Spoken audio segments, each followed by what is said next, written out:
everyone and welcome to a new video.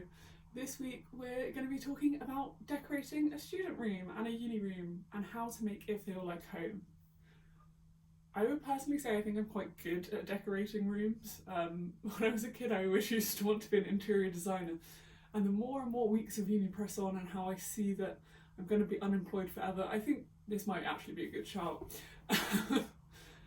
I don't really have the right camera equipment to do my rooms justice, but the room that I live in here and the room that I lived in halls in first year have both felt really homely, and I think I've done a really good job of making them feel like my space rather than a rented space that I just happen to live in. They're a place of rest and recluse from the world for me. I'm very much an introvert, so sometimes I just need to escape to my room and be in my own space.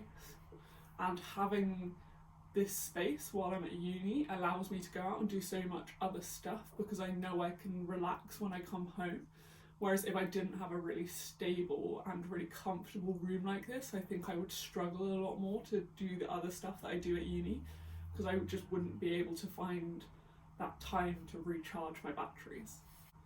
So my first kind of top tip, the core things you need to think about when you're decorating your student room, it's like a Holy Trinity. So you've got spacing, lighting and colour. Obviously you don't know all of these things before you move in. You can have a sneak around online sometimes, or maybe you've seen your room when you did a house viewing, but now you're probably in your room. Spacing, take some time to get to know your space. If you're picking your room, don't pick it immediately, take some time to think it over. Think about your window, the view out your window, what light comes into your window and what your window looks out onto. What time of day will your room be like coldest or coziest, and in terms of space, are there space for different areas? Is everything quite crammed together? How cohesive is the space? Is there like a weird nook or cranny, and how can you make that work for you? And is there a really dark bit of your space, or does your space have high ceilings or low ceilings, and what do you need to do to make that feel right? And also, once you've asked all of those questions, think about what you want as well. So are you a morning person and would be happiest with the sun waking you up? Or are you an evening person and maybe want the sun to wake you up in the morning so that you actually get up and it's a bit easier to? Do you like a small cozy room for a bedroom, or would you rather have high open ceilings? Do you feel a bit more claustrophobic? Because once you know those things, you can also work towards them with how you place your decor. It's quite easy to do. So if you've got really high ceilings, put stuff on the top shelf that's tall to elevate the room. And if you've got really low ceilings, put stuff lower down. So put stuff lower down that is still tall but doesn't hit the ceiling, and it will make it feel a bit bigger. You can also do stuff with curtains. A lot of other people explain ways to make rooms look different, so you can go and research that once you know what you're after. With spacing, once you know your space, think about how you're going to cordon it off. So I think a key thing that you can do to make your room feel bigger and also give everything a purpose in your room and make it seem really organised is just think about the different spaces you want to have. So for instance, I have a little entryway bit where I have a little sign when you come in that makes me smile. I've got a calendar and a little altarpiece and a little hook on my door. It's really small, but it welcomes me into the space. Then I've got my bedside table, which has some books, and I keep my journal near there, and my bed, which is my area for relaxation. So if I want to read, watch movies, sleep, most of that stuff I do on my bed. But what's really key here is I've got my desk behind me, and my desk is really bright and colourful by my standards. So I've got posters, I've got books, I've got all the things that kind of give me creative fuel and I really like. And I think a key thing with my desk is this desk mat I have, which really marks it off as a space for working and really helps like set that area as separate. But from my bed, I have these books facing so that you can only see the inside of the book from my bed, which means that the space is a lot more clean and tidy from my bed. There's also a sneaky little poster I can only see when I'm sat on my bed. and it gives me a direct view out the window and really lets that take over the space rather than being distracted by my work, because when you're working and living in the same space, you need those bits to be separate, because I don't want to see my work and think about my work whilst I'm in bed. And then when you are, there's a little dresser area. This is where I get ready. It's got my toiletries. It's also got a few trinkets from home that make me smile. It's got my jewellery. This is an area which has my clothes underneath and my clothes next door. And that's where I get ready for the day and where a lot of my storage is. And again, it's a separate space. So yeah, that's kind of how I divide my space up. And I think that's key. Think about what you're using your room for and how you can make those spaces. Even if those spaces have to coexist in the same place, what can you change? Can you simply maybe like get out a desk mat when you want to work so it marks it as a working space? Or maybe put a mirror up when you're getting ready so it becomes a dressing table. Think about those small ways that you can adapt your space to make it fit the things that you need to do in it. The second is lighting. Lighting is absolutely everything in a uni room, like I promise you. Because basically uni rooms and student rooms come with one main light that is so super clinical. It doesn't give any atmosphere to your space, it doesn't give your space any light and any love. So I would say if you can, think about what lamps you can bring to uni with you.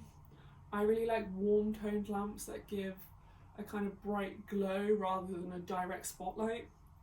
But I do have a lamp on my desk which is a bit more direct, which is actually really useful for when I'm doing work, and it also helps to like cordon that space off a bit more. The kind of glowing lights that give a warmer tone to the room and a less harsh light, and that's really useful to switch off my brain from the work and switch on my brain to the relaxation. The third thing is colour. Colour schemes are key. When I went to uni, I had a colour scheme in mind. I knew what I was doing. I was like, yes, go. My kind of top tip might be to tend towards a warmer colour scheme, warm toned colours, just because uni furniture can be quite cheap and tends to have a very like warm, fake wood tone, and if you know that that's coming and you work with it, it'll make it look a lot better than if you try and work against that and everything you do clashes with that warm tone, with a cool tone. Pick colours that make you happy, pick colours that you wear. If you're not sure, pick like what clothes you wear. Are there certain colours that you really like and really enjoy from that?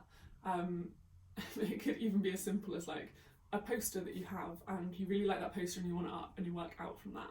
And it just helps your room look more cohesive, more planned, and less like you've shoved a load of random possessions together into one space.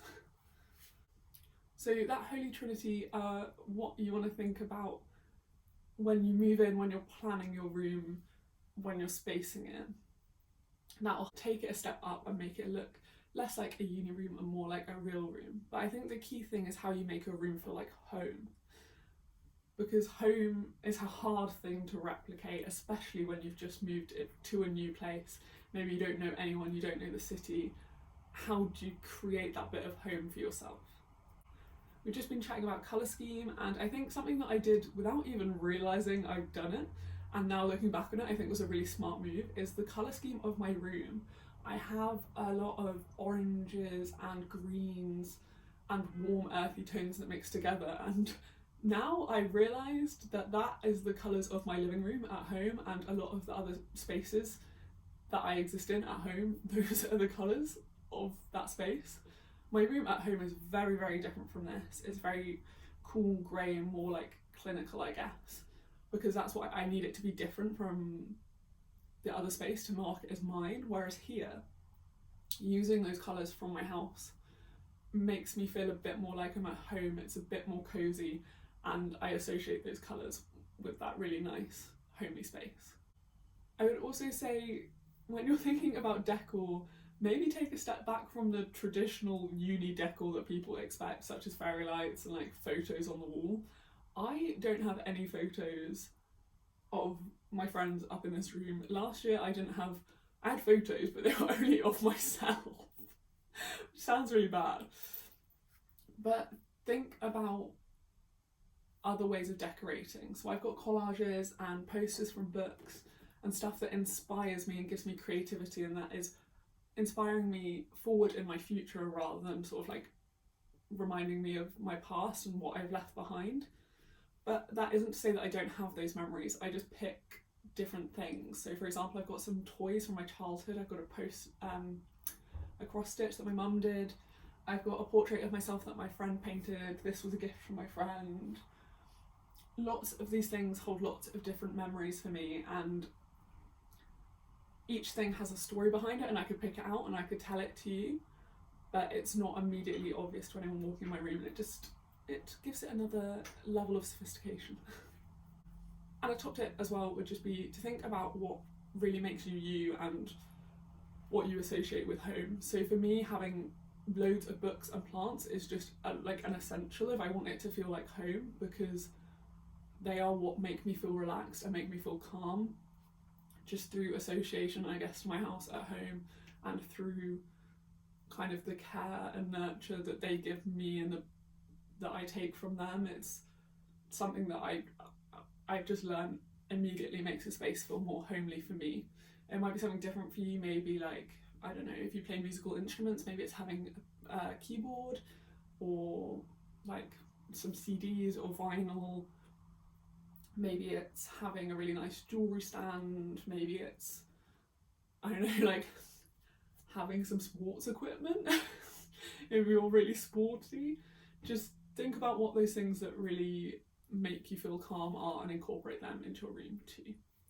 I feel like this has been a bit of a maybe like weird and not quite very instructional video. I don't know entirely if it made sense, but I was trying to think about how I go about decorating the rooms that I've lived in.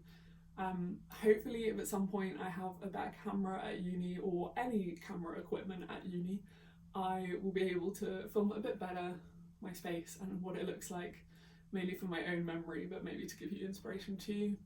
The last thing to say about uni rooms, I think, would be don't panic about making it perfect. Uni rooms are temporary rooms, you're only in them for a year, and realistically they're never going to be fully perfect. Mine was covered in washing this morning before I filmed this video, just because that's the reality, is I don't have anywhere else to dry my washing. And also, like, there are bits of this room that I don't like. So there's the underbed thing is really gross pattern, and I'm not going to buy a like valance to cover it up, because it's just money I don't need to spend, and I would really like to have a really big full length mirror, but again, it's money that's not worth spending on something that I'm only going to have for a year here. I'm only going to be in this room for a year. You have to accept the tiny faults and realise that they're not going to massively impact your everyday life. The room is more about how it makes you feel than about how it looks. I don't really care what other people think about my room, because this room is something that I spend time in and no one else really does. So remember that your room is for you and no one else. If it doesn't look really nice, but it's good for you and it works for you, that's absolutely fine. I hope people are settling into their rooms okay. I hope uni is going well if you've just started uni. I hope you're okay with coronavirus and everything is right for you, and I will see you soon. Goodbye.